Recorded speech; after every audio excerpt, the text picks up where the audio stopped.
جو مولانا فضل الرحمان کے مطالبات ہے وہ اپنے سینئر قائدین سے اور بانی چیئرمین پاکستان تحریک انصاف کے سامنے رکھیں گے، جبکہ مولانا فضل الرحمان نے کہا ہے کہ جو ہم چاہتے ہیں یا جو پاکستان تحریک انصاف یا جو الائنس ہے وہ ہم سے چاہ رہی ہے وہ ہم اپنے شورا کے اجلاس میں رکھیں گے۔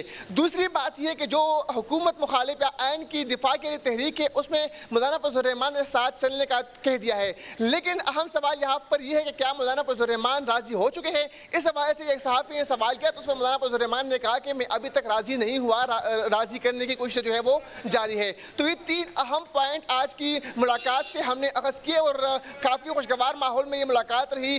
گلے شکووں کا تبادلہ بھی یہاں پر ہوا، خاص طور پر جو پاکستان تحریک انصاف کی جانب سے ملاقاتیں ہوئی اس کے بعد جو شیخ افضل مروت اور علی محمد خان نے مولانا فضل الرحمان کے بارے میں اور خاص طور پر شاہ خٹک نے جو مولانا فضل الرحمان کے بارے میں لب و لہجہ استعمال کیا تھا اس پر بھی مولانا فضل الرحمان اور جو سینئر قائدین جماعت علماء اسلام کے ان کی طرف سے شکایات بھی اس ملاقات میں ہوئی اور اس کے بعد پاکستان تحریک انصاف اور خاص طور پر جو الائنس کے دیگر لوگ یعنی اس طرح ہم نے دیکھا کہ بی این پی کے ساتھی ترین اس ملاقات میں موجود تھے، اسد کیسر تھے، اس کے علاوہ عمر ایوب تھے جماعت علماء اسلام کی طرف سے اس ملاقات میں عبد الواسع تھے مولانا، اس کے علاوہ عطاء الرحمان صاحب تھے اور مولانا فضل الرحمان خود بھی موجود تھے۔ تو ملاقات کے بعد مولانا فضل الرحمان نے میڈیا سے بات کی اور روایتی انداز اپنایا۔ میں نے سوال کیا کہ ایک تاثر پایا جا رہا ہے کہ اس سے قبل بھی آپ آئین کی دفاع کے لیے باہر نکلے تھے، آپ جمہوریت کو بچانے کے لیے باہر نکلے تھے، لیکن جب آپ کو پی ڈی ایم کی حکومت مل گئی تو اس کے بعد آپ نے خاموشی اختیار کی۔ کیا اس تحریک کے بعد اگر آپ کو کہیں سے آفر آتی ہے تو آپ خاموشی اختیار کریں گے یا پھر اس تحریک کو آگے لے کر جائیں گے؟ تو اس پر مولانا فضل الرحمان نے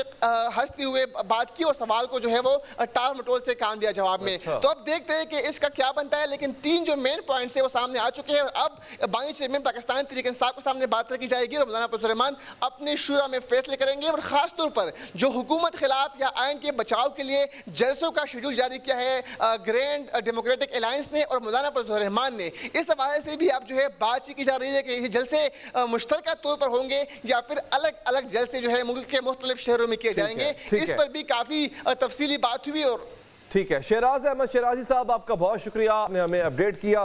فاروق شہباز بڑائی صاحب، سر یہ اب یہاں پہ دو باتیں ہیں، ہمیں جوائن کر چکے ہیں اینکر پرسن تجزیہ نگار منیف فاروق صاحب بھی، سر آپ کا بھی بہت بہت شکریہ۔ میں اس پہ بھی آتا ہوں کہ عمران خان صاحب پہ نوازشیں یا ان کی جماعت کے اوپر جو ریلیف ان کو ملنا شروع ہوا ہے پچھلے کچھ ہفتوں سے مسلسل مل رہے ہیں۔ آج حماد اظہر کا منظر عام پہ آ جانا، پھر یہ بھی کہنا کہ مراد سعید بھی آ سکتے ہیں، اٹس این امپورٹنٹ ڈیولپمنٹ۔ سب سے بڑی ڈیولپمنٹ یہ تھی، لگ رہا تھا کہ چودھری پرویز الہی وہ شاید کسی اور خلش کی وجہ سے اندر ہیں اور ان کو پتہ ہے، آپ کو ایک ٹسل چلتی آ رہی ہے رائٹ آفٹر مشرف صاحب نون لیگ کے درمیان، ان کے درمیان یہ اچانک کیا ہوا، یا یہ بھی اسی کڑی کا حصہ ہے جو ریلیف اوور آل پی ٹی آئی کے لوگوں کو مل رہا ہے؟ اچھا، اس میں علی حیدر صاحب ایک بڑی دلچسپ بات ہے کہ مئی 2023 سے کل 17 مقدمات جو ہیں جن میں گرفتاریاں ہو چکی ہیں پرویز الہی صاحب کی، آپ نے سڑکوں کے اوپر دلچسپ مناظر دیکھے ہیں کہ کبھی رہائی ہوتی ہے، پھر گرفتاری ہوتی ہے، پھر نئے کیس میں۔ لیکن اس سے بھی بڑھ کے دلچسپی کی بات یہ ہے کہ 9 مئی کے جو مقدمات ہیں وہ بھی ان کے اوپر درجنوں ہیں، لیکن ابھی تک کسی 9 مئی کے کسی ایک مقدمے میں ان کی گرفتاری نہیں ہوئی۔ اچھا، یہ جو موجودہ آخری مقدمہ تھا یہ غیر قانونی بھرتیوں کا تھا جو پنجاب اسمبلی کے اوپر مبینہ طور پہ کی گئی تھی اور اینٹی کرپشن کی طرف سے یہ سارا کیا گیا تھا۔ اس میں رہائی ہوئی اور اس میں رہائی کے بعد آپ کو چودھری پرویز الہی سامنے آئے۔ لیکن اس سے بھی بڑھ کر اگر تھوڑا سا آگے بڑھیں تو یہ آپ کو پتہ چلے گا کہ تو نہ تو مقدمات موجود ہونے کے باوجود نہ تو ان کی کسی اور مقدمے میں گرفتاری ہوئی، اور دوسری بات یہ کہ جو عام طور پہ ہم دیکھتے ہیں اس طرح کے معاملات میں ضمانت تو ہو جاتی ہے، رہائی میں بڑی تاخیر کی جاتی ہے، اور یہ فوری طور پہ رہائی ہوئی، وہ گھر پہنچ گئے اور وہ چیزیں تو چودھری صاحب کے معاملات کسی نے طے کروائے، کسی نے سفارش کی چودھری صاحب کی، ایسا کچھ ہوا سر؟ اچھا، اس میں ایک بات میں کہہ کے پھر یہ اس پہ آؤں گا، خبر بھی دوں گا آپ کو۔ بالکل چودھری پرویز الہی صاحب نے پہلی مرتبہ اتنی طویل قید دیکھی ہے، تقریباً یہ 1 سال بنتی ہے، اور یہ ان کا جو پچھلا سارا ماضی ہے اس سے ذرا مختلف ہے۔ اس سے پہلے ہمیشہ وہ پرو اسٹیبلشمنٹ رہے ہیں، لیکن فرسٹ ٹائم ایسا ہوا کہ اینٹی اسٹیبلشمنٹ اس گروہ میں وہ کہیں شامل کھڑے نظر آتے ہیں۔ دوسری بات آپ نے کہا کہ گرفتاری کے لیے کیا ہوا، میں دیکھ رہا تھا بہت سے لوگ یہ بات کر رہے ہیں، آج حماد اظہر صاحب کا سامنے آنا چیزیں، لوگ کہہ رہے ہیں بہت سی رہائیاں ہوں گی۔ میری جو معلومات ہیں، میری جو ملاقاتیں ہیں، اس کے نتیجے میں تو یہ نتیجہ اخذ کر پایا ہوں کہ ابھی مزید کوئی رہنما باہر نہیں آنے والا, کوئی رہائی نہیں ہونے والی. ایک بات تو یہ ہے. آپ کو ہمارے یاسمین راشد بھی اسپتال داخل ہو گئے, ایسے ہی پرویز الہی صاحب اسپتال داخل ہوئے تھے اور وہاں سے گھر آ گئے. اچھا, پرویز الہی صاحب کے کیس میں خاص طور پہ یہ ہوا کہ یہ اپنوں کی محبت ہے, اور مجھے لگتا ہے کہ بہت قریبی اپنوں کی, جی بہت قریبی, اور یہ راستہ جو ہے وہ چودھری خاندان کے درمیان میں سے نکل کے آیا. چودھری پرویز چودھری صاحب کی اہلیہ ہیں کیسرا الہی صاحبہ, جی وہ جن پہ الزام لگا رہی تھیں, وہ جن پہ خفگی کا اظہار کر رہی تھی اپنی فیملی میں سے ہی, یہ وہیں سے راستہ نکلا. اچھا, میں آپ کو ایک اس سے بھی زیادہ ایک دلچسپ آپ کے سامنے فیکٹ رکھ دوں. لوگوں نے کہا کہ سوال کا جواب بھی دوں گا.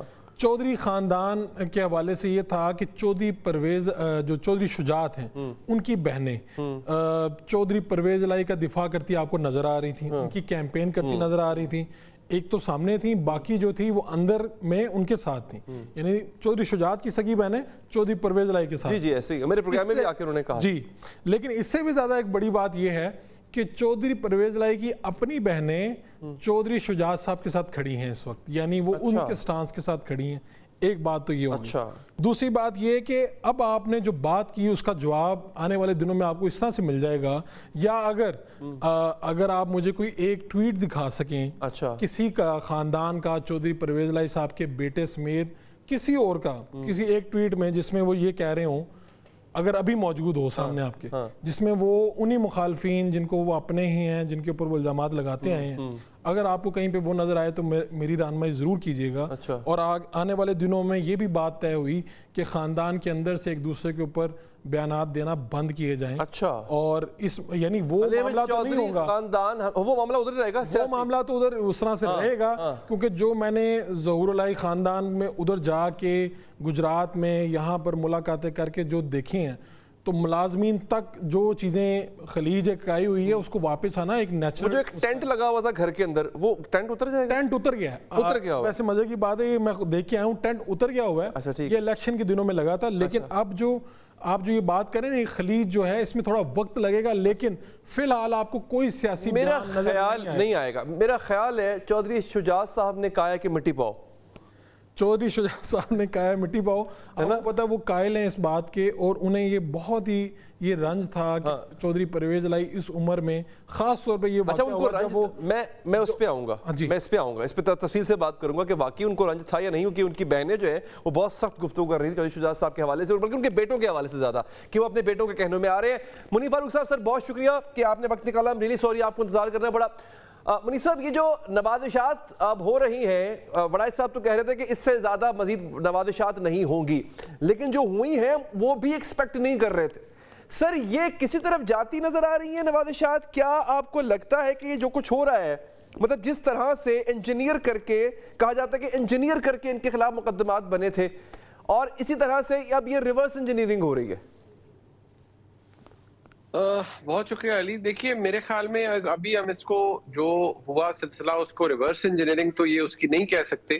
جہاں تک بات تحریک انصاف کے کچھ سیاسی رہنماؤں کی ہے, جیسے پرویز الہی صاحب کا بیل ہونا, ظاہری بات ہے ان کے جس طرح سے کیسز بنے تھے, ان کا شاید بائی اینڈ لارج جو سب سے بڑا ایشو تھا وہ یہی تھا کہ وہ عمران خان صاحب کے ساتھ تھے اور انہی کے ساتھ رہے, آج بھی ان کے ساتھ ہی ہیں, تو ان کے لیے مسائل پیدا ہوئے, لیکن ان کا سٹیٹس وہ نہیں ہے جو کہ عمران خان صاحب کا ہے. اسی طرح ان کے باقی لیڈرز جیسے حماد اظہر صاحب سامنے آ گئے ہیں, اگر وہ پاکستان میں سیاست کرتے ہیں اور ان کی جماعت کی خیبر پختونخوا میں حکومت بھی ہے, تو میں سمجھتا ہوں پورا حق حاصل ہے حماد اظہر صاحب کو کہ وہ اس ملک کے اندر سیاست کریں اور معاملات کو آگے لے کے چلیں. قانونی تمام تر ایکٹیویٹیز کا ان کے پاس گنجائش موجود ہے.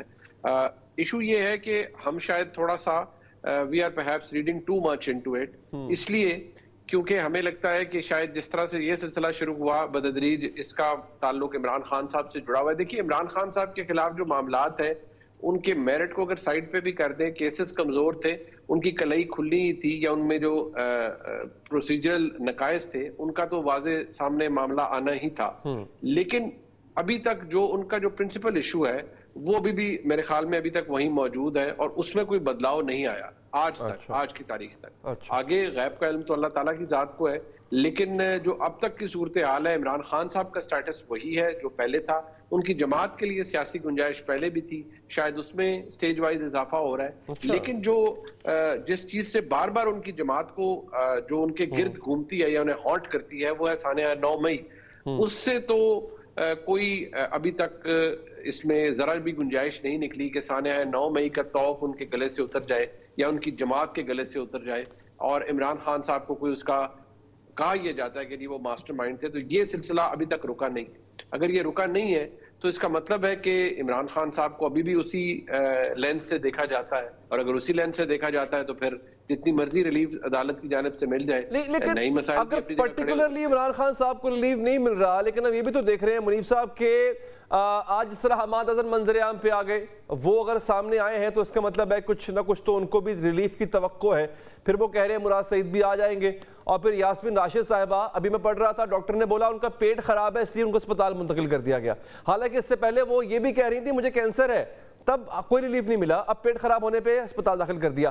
تو اگر یہ جو ان کی باقی جماعت کے ممبران کو بشمول I'm talking about KPK کے وزیر اعلیٰ علی مین گنڈا پور، وہ بالکل ٹاپ آف دا لسٹ تھے 9 مئی کے اندر، ان کو کلیئرنس ملی، وزیر اعلیٰ بن گئے وہ، تو یہ ریلیف کی طرف قدم نہیں ہے؟ 9 مئی کا ریلیف نہیں مل رہا ان کو؟ نہیں، میرا نہیں خیال کہ علی اس میں کوئی پالیسی شفٹ ہے۔ دیکھیے مراد سعید صاحب کے بارے میں کسی کا کہہ دینا کہ وہ منظر عام پر آ رہے ہیں وہ اور بات ہے، ان کا منظر عام پر آنا اور پھر بغیر کسی مسئلے کے ایگزسٹ کرنا وہ یقینی طور پر سوالات کو تو جنم دے گا، لیکن یہ تمام شخصیات اگر تو ان کے خلاف جو بھی سلسلہ یہ 9 مئی کا شروع ہوا اور سارا معاملہ شروع ہوا جیسے حماد اظہر صاحب کا ہے، اگر تو ان کو کیسز میں باقاعدہ طور پر بریت مل جاتی ہے اور ان کے خلاف پروسیکیوشن کوئی وٹنس کوئی ایویڈنس نہیں اکٹھا کر پاتی، تو پھر تو اس بات میں زیادہ وزن ہوگا کہ ان کے خلاف جو کیسز بنے تھے ان کا حقیقت سے کوئی تعلق نہیں تھا۔ لیکن 9 مئی کے کیسز کے حوالے سے ابھی تک ان کے خلاف جو سینٹیمنٹ ہے وہ اپنی جگہ میں دوبارہ کہوں گا موجود ہے، اور آج ان کا منظر عام پر آنا اور بات ہے۔ ہمیں نہیں پتا کہ خدا نخواستہ کل ان کے لیے کوئی مسئلہ بن جائے، کوئی نیا ایشو کریٹ ہو جائے۔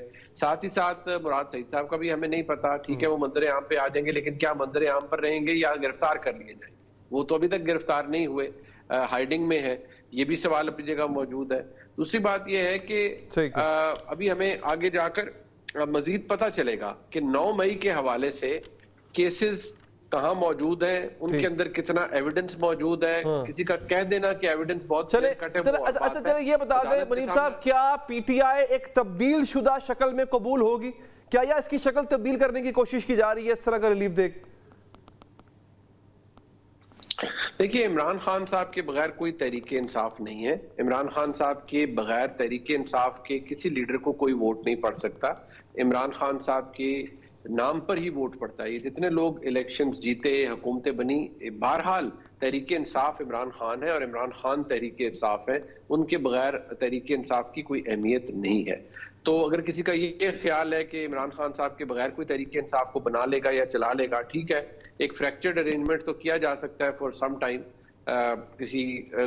کسی معاملے کے لیے، لیکن مجھے نہیں لگتا کہ ان ٹائمز ٹو کم یہ اتنا آسان ہوگا، کیونکہ جو ووٹر کا کنیکٹ ہے یا کنیکشن ہے وہ تو عمران خان صاحب سے ہے۔ جیسے باقی جماعتوں میں اگر دیکھا جائے بھٹو فیملی ہے تو پیپلز پارٹی میں ووٹ عمران خان صاحب کا ہے، بالکل ٹھیک ہے۔ فاروق بڑائی صاحب، سر یہ اب اگین اس پہ ذرا آپ اپنا ایک دیجیے گا اوپینین کہ عمران خان صاحب کو بھی ریلیف ملا؟ میں نے آپ کو بتایا کہ بڑے بڑے کیسز میں جہاں پہ ان کو ضمانت مل رہی ہے، اچھا ایک سٹانس اسٹیبلشمنٹ کا بھی تھا، ایک سٹانس یہ پچھلی گورنمنٹ کا بھی تھا پی ڈی ایم کی کہ جناب انہوں نے اسلام آباد پہ چڑھائی کی تھی، آپ کو یاد ہوگا، اس میں بھی ریلیف مل گیا، رہائی مل گئی، وہ الزام بھی سر سے اتر گیا۔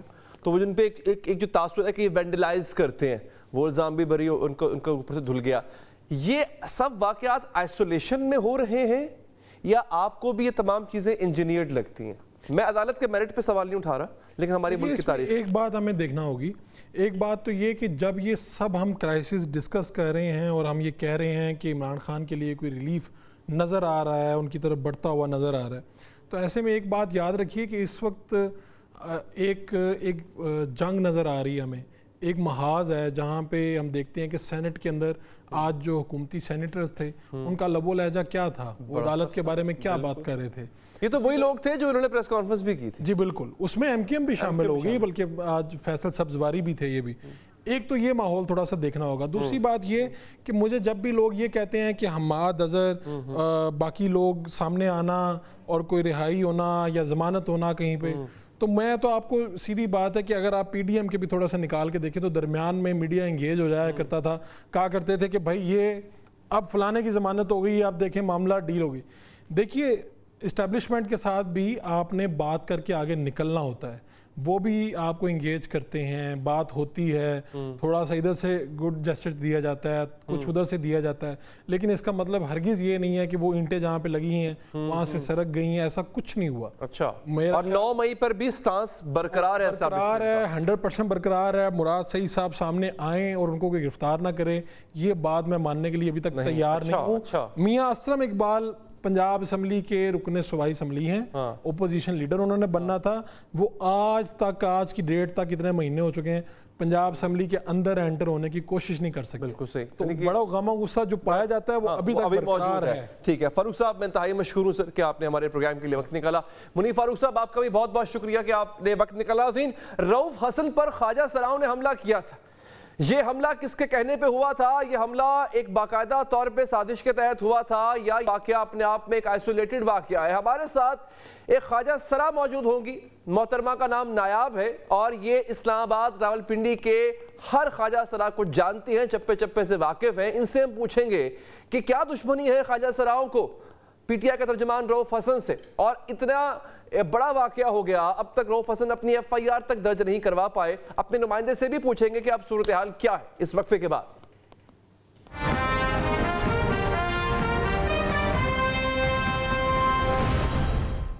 بریک کے بعد حاضر ناظرین، تحریک انصاف کے ترجمان رؤف حسن پر مبینہ خواجہ سراؤں کے حملے کی ایف آئی آر پر نیا تنازع کھڑا ہو گیا ہے اور حملے کی گتھی سلجھنے کی بجائے مزید الجھ گئی.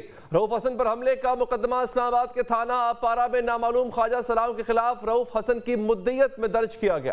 مقدمے میں اقدام قتل اور جان سے مارنے کی دھمکیوں سمیت دیگر دفعات شامل ہیں. ایف آئی آر کے مطابق بظاہر خواجہ سرا نظر آنے والے شخص نے رؤف حسن کو روک کر حملہ کیا اور اسی دوران مزید 3 خواجہ سرا جیسے افراد آ گئے اور تیز دھار آلے سے رؤف حسن کی گردن کاٹنے کی کوشش کی گئی. تحریک انصاف نے تھانہ اپارہ میں درج ایف آئی آر مسترد کر دی ہے اور الزام لگایا ہے کہ اسلام آباد پولیس نے کیس کو خراب کرنے کی کوشش کی ہے. رؤف حسن نے قومی اسمبلی میں اپوزیشن لیڈر عمر ایوب کے ساتھ پریس کانفرنس میں واضح کیا کہ حملہ پوری منصوبہ بندی سے کیا گیا اور حملہ آوروں کا ٹارگٹ میری گردن تھی. پی ٹی آئی رہنماؤں نے حملے پر جوڈیشل کمیشن بنانے کا مطالبہ بھی کیا. اسلام آباد پولیس سے ایف آئی آر پر پی ٹی آئی ترجمان رؤف حسن کے اعتراضات مسترد کر دیے ہیں اور کہا ہے کہ رؤف حسن کی جانب سے تحریری درخواست کو ہی ایف آئی آر کا متن بنایا گیا. پولیس ترجمان کے مطابق رؤف حسن کی تحریری درخواست پر ان کے دستخط اور انگوٹھے کا نشان بھی ہے. تحریری درخواست کے متن کے مطابق دفعات شامل کی گئیں. دفعات میں اقدام قتل، جان سے مارنے کی دھمکی اور زخمی کرنے کی دفعات بھی شامل ہیں. ترجمان پولیس نے استفسار کیا کہ رؤف حسن واضح کریں کہ ان کی تحریری درخواست اور ایف آئی آر کے متن میں کیا فرق ہے. رؤف حسن پر حملے کی گونج آج پارلیمنٹ میں بھی سنائی دی اور وزیر قانون اعظم نذیر تارڑ نے قومی اسمبلی میں اظہار خیال کرتے ہوئے پولیس کے موقف کی تائید کی اور دعویٰ کیا کہ رؤف حسن نے جیسے کہا منوان مقدمہ درج کر لیا گیا. ایف آئی آر میں اقدام قتل کی دفعہ بھی شامل کی گئی. انہوں نے بتایا کہ حکومت سنجیدگی سے رؤف حسن کے معاملے کو دیکھ رہی اور سی سی ٹی وی کے ذریعے فورینزک کی جا رہی ہے. ادھر اسلام آباد پولیس نے رؤف حسن پر حملے کی تفتیش کا دائرہ بڑھا دیا ہے اور ملزموں کی گرفتاری کے لیے جیو فینسنگ اور جیو فورینزک کا عمل شروع کر دیا گیا. پولیس نے ملزموں کی مختلف سیکٹر سے متعدد ویڈیوز حاصل کر لی ہیں اور انہیں شناخت کے لیے نادرا کو بھجوانے کا فیصلہ کیا. اسلام آباد پولیس نے رؤف حسن پر حملے کی تحقیقات کے لیے جڑواں شہروں کے خواجہ سراؤں سے بھی مدد طلب کر لی ہے، جبکہ خواجہ سرا کمیونٹی کی عہدیدار نایاب علی نے حملے کو خواجہ سراؤں کو بدنام کرنے کی سازش سازش قرار دیا اور دعویٰ کیا ہے کہ رؤوف حسن پر حملے کی ویڈیو دیکھی اور حملہ آور خواجہ سرا نہیں لگتے۔ ویڈیو میں نظر آنے والے افراد کی باڈی لینگویج بھی خواجہ سراؤں جیسی نہیں ہے۔ بات کریں گے اس حوالے سے، ہمارے ساتھ محترمہ نایاب علی بھی موجود ہیں، جبکہ اس سے پہلے ہمارے ساتھ ہمارے نمائندے ثاقب سید موجود ہیں، ان سے اپڈیٹ لے لیتے ہیں اس کیس کے حوالے سے۔ ثاقب، کہاں تک پہنچی ہے پولیس کی انویسٹیگیشن؟ یہ لوگ کون تھے، کہاں سے آئے؟ جی شکریہ علی بھائی، جیسے کہ چلوں کہ رؤوف حسن جو سیکریٹری اطلاعات ہیں پی ٹی آئی کے اور بانی پی ٹی آئی کے ترجمان بھی ہیں، عام شخصیت نہیں ہیں، بڑے شخصیتیں نام گرامی ہیں۔ اب اس کی جو ایف آر بھی درج ہو گئی ہے، دوسری جانب پولیس کی جانب سے کہا جا رہا ہے کہ شناخت بھی ہو رہی ہے، اس کے ساتھ ساتھ گرفتاری بھی ممکنہ طور پہ جلد کی جائے گی۔ اب تک جو ہے شناخت نہیں ہو سکا، جو ملزمان ہیں، جو بظاہر خواجہ سرا ہیں، ان کی شناخت نہیں ہوئی اور اب گرفتاری کے دعوے کر رہے ہیں۔ اس کے علاوہ آپ کو بتا چلوں کہ اس سے قبل بھی اس طرح کے واقعات ہوئے ہیں، ٹیمیں بنی ہیں، انویسٹیگیشن ٹیمیں بنی ہیں، لیکن ایسے کچھ رزلٹ جو ہے وہ سامنے نہیں آیا، جیسے کہ جو تحقیقات ہیں اس کے دائرہ اختیار جو ہیں وہ مختلف پہلوؤں سے دیکھا جا رہا ہے۔ اس ایس ایس پی انویسٹیگیشن حسن جہانگیر جو ہیں اس کے سربراہ ہیں اور 5 رکنی ٹیم بنائی ہے جس کو مختلف پہلوؤں سے دیکھ رہے ہیں اور گرفتاری کے لیے مختلف ٹیمیں بنا دی گئی ہیں، جیسے کہ ایف آئی آر بھی درج کی گئی ہے۔ لیکن دوسری جانب جو ہے عمر ایوب آج پریس کانفرنس پہ واضح کہہ رہے ہیں کہ ہمارے اس کیس کو پولیس جو ہے اسلام آباد پولیس اس کو خراب کرنے کی کوشش کر رہے ہیں۔ ہمارا مطالبہ ہے کہ جو رؤوف حسن پہ حملہ ہوا ہے اس پہ جوڈیشل انکوائری بنائی جائے تاکہ ہمیں انصاف مل سکے، چونکہ آپ کو پتہ ہے کہ یہ واقعہ جو ہے کل پیش آیا ہے 5:30 پہ۔ اس سے قبل بھی ایک نیوز کے بعد بھی جو ہے ہمارے جو نمائندہ اس نے کہا کہ کچھ خواجہ سرا جو ہے وہاں پہ موجود تھے۔ اور ثاقب آپ کے پاس دوبارہ واپس آؤں گا۔ نایاب صاحبہ مجھے یہ بتائیے گا آپ کا جو موقف ہے کہ یہ جو حملہ آور ہیں یہ خواجہ سرا نہیں ہیں، کس دلیل کے مطابق آپ کو لگتا ہے کہ یہ خواجہ سرا نہیں ہے؟ اور کیونکہ اس سے پہلے کچھ واقعات ایسے ہو چکے ہیں جس میں پولیس کے تھانے پر حملہ، پولیس اہلکاروں پہ حملہ، اور وہ واضح طور پہ خواجہ سرا تھے، تو اب کی بار آپ کو کیوں لگتا ہے کہ یہ وہ نہیں ہے؟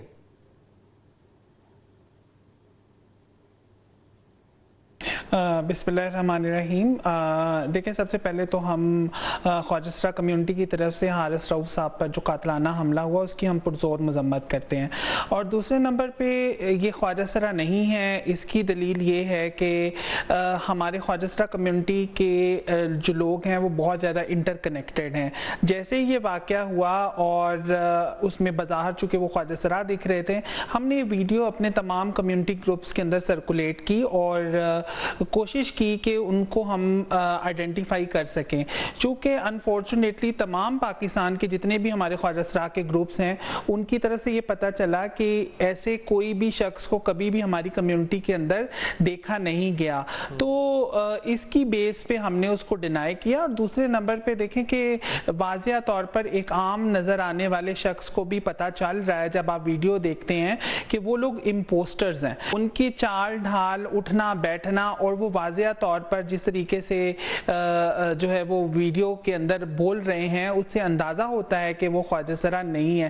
تو یہ اس کی تصدیق ہم نے اپنی خواجہ سرا کمیونٹی سے کرائی ہے، اور ہم بڑے وثوق کے ساتھ جو ہے وہ ہم یہ کہہ رہے ہیں کہ یہ لوگ جو ہیں وہ خواجہ سرا کمیونٹی سے ان کا بالکل بھی تعلق نہیں ہے، اور ابھی تک کی انفارمیشن کے مطابق، اور اگر ان کا کمیونٹی سے تعلق ہوا تو ہم بالکل قانون کے ساتھ کھڑے ہیں اور ہم چاہیں گے کہ اس طرح کے جو شرپسند عناصر ہیں ان کو سزا ملے۔ اور یہ جو ایسے عناصر ہوتے ہیں علی کہ ہماری جو خواجہ سرا کمیونٹی بہت آلریڈی سفر کر رہی ہے، ہم لوگ بہت آلریڈی اس سے جو ہے وہ بہت سے کرب کی حیثیت جو ہے صورتحال سے گزر رہے ہیں۔ اور جہاں تک آپ نے بات کی کہی کہ اس سے پہلے بھی مختلف واقعات ہو چکے ہیں، دیکھیں وہ جو واقعات ہوئے